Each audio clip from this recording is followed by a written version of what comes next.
Hi, everybody. This is Shivani Gupta here, and thank you for tuning in to the Passion Institute podcast. Well, I want to talk about what everybody's talking about, which is around navigating AI, particularly around regulations and some of the changes that we are seeing.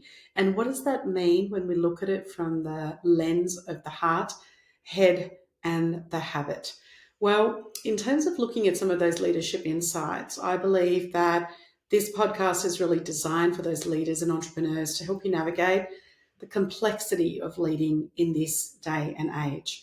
And so I want to talk a little bit about the governments, particularly in the European Union, and some of the changes that we're seeing also from the US that are signaling some very stronger regulations around AI technology. I'm not sure about your business, but almost every business leader that I speak to, we are starting to see the shifts in what they are doing. So it looks like the European Union or EU is now moving forward with its new legislation, and it looks that it's aiming at setting some better global standards, trying to get more transparency happening, trying to get more safety happening, but at the same time managing the ethics of what's happening. Same time, we're seeing a lot of the major companies also facing the scrutiny over its AI impact. So a lot of organisations are talking about the impact on jobs, the privacy, but also some of the misinformation that's coming out. I was speaking to a colleague of mine last week whose business has been absolutely decimated in the last 2 months. It's been a 20-plus-year-old business, and that's just come in from AI, and he's going to have to let go of most of his staff, who are just under 100 people. So what does that mean for entrepreneurs and leaders? You're probably, as I said earlier, starting to see it, but it's our call really in terms of being able to adapt quickly, being able to think strategically, and work out how do we lead with responsibility. And the regulatory efforts and changes that are coming in, it's going to continue to shift as new problems arise. And how do we actually develop, how do we deploy them, but how do we integrate a lot of these changes that are coming in? Now, there's going to be some great opportunities for some businesses and a lot of challenges for others, or maybe a mixture of everything. So I want to talk about this particularly firstly from the heart aspect. Well, when we've got some of these regulations coming in, because of AI, it's going to evoke both fear and hope. And so we're going to get both sides of the coin.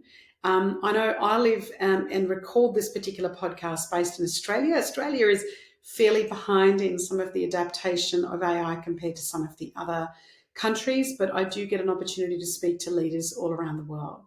And so leaders that are approaching this particular part around AI regulations with empathy and with heart, for example, where they're considering their employees who are absolutely worried about their job security, absolutely worried about how they're going to make an income and pay their bills, but at the same time, consumers that are very concerned about their privacy. So how do they, if we're a business and we're dealing with our consumers, how do they continue to do that?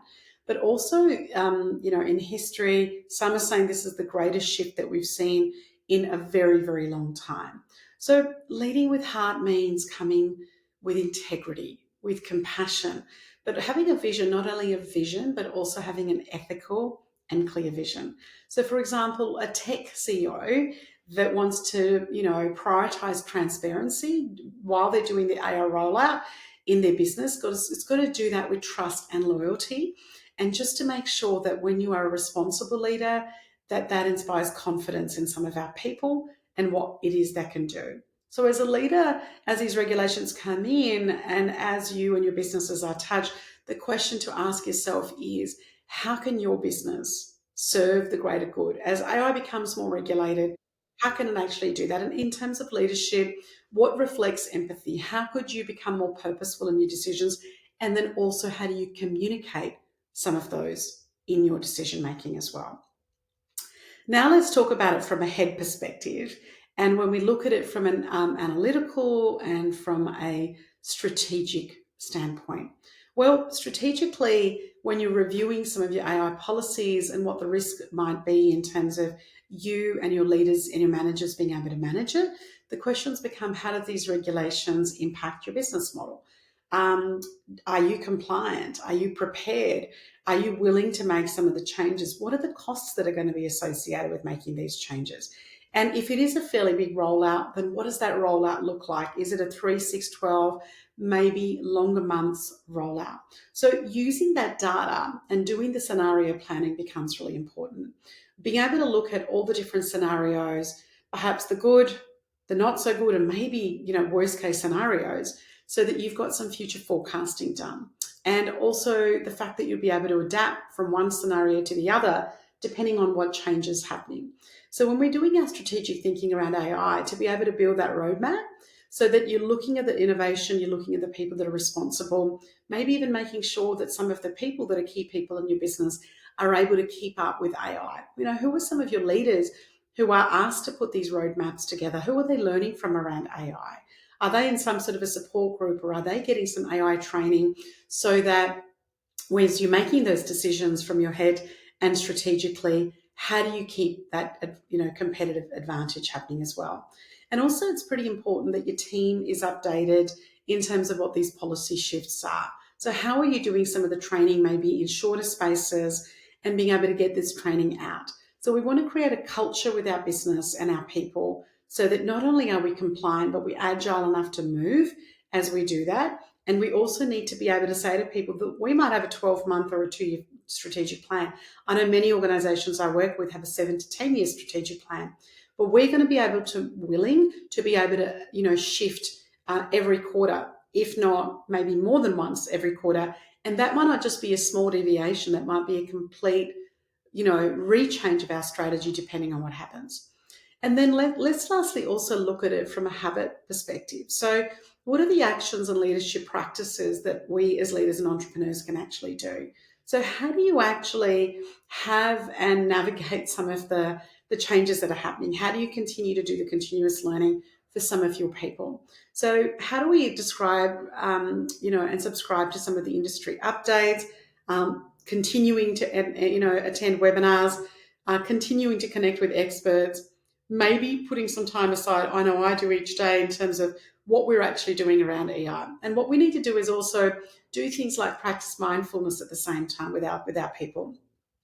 We need to remain calm in some of this storm that is happening, and the decisions are fairly rapid, and we're going to have to be fairly decisive. And the best decisions are made not when we're really struggling and moving super fast.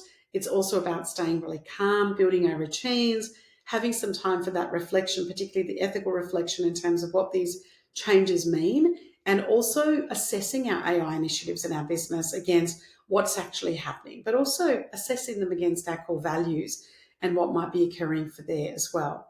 And we want to build relationships with, whether it's the regulators, whether it's our peers, whether it's our community, the key stakeholders, so that we can actually continue to become resilient through this amount of change. So some of the AI regulation that's coming up, it is going to be a catalyst, but it doesn't always have to be a catalyst for just things through the head and systems. We also want to think from the heart, but also the habits that we can form.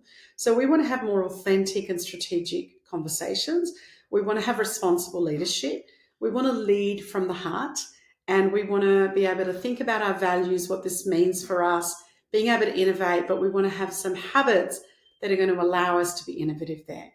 Thank you for joining me. I could speak about this topic for the next 3 hours, but I wanted to just see where you're at in terms of what is occurring and how the AI regulations that have recently been announced are impacting your business. I hope you continue to stay inspired and responsible, but more importantly in this change, stay agile, because that is going to determine how well we are able to do certain things moving forward. I would love to hear about any guests that you think around the AI world that we need to interview and be able to do that. And I always appreciate you. Thank you for tuning in.